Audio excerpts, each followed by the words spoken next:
Assalamu alaikum dear viewers. I hope you are all well. Today our topic is the rules of Alif. Before we begin, I want to explain the heavy letters and the light letters. There are 7 heavy letters: Kha, Sad, Ghat, Ghain, Tha, Qaf, Za.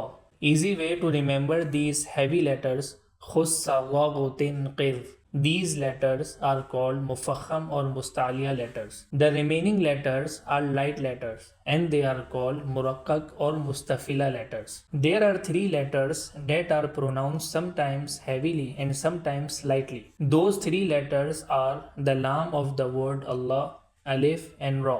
We have discussed the lam of the word Allah in the previous video. In this video, we are talking about Alif. And in the upcoming video, inshallah, we will talk about the rules of Ra. Let's start our main topic, the rules of Alif. Sometimes an Alif is pronounced heavily and sometimes lightly. First, we will check the letter before the Alif. If there is a heavy letter before the Alif, then the Alif with that letter is pronounced heavily. For example, khasiratun. In this example, there is kha, a heavy letter before the alif. So the alif with kha will be read heavily. Khasiratun, not khasiratun. If there is a light letter before the alif, then the alif with that light letter will be pronounced lightly. For example, tabaraka. In this example, ba, a light letter, is coming before the alif. So the alif with ba will be read lightly. Tabaraka, not tabaraka.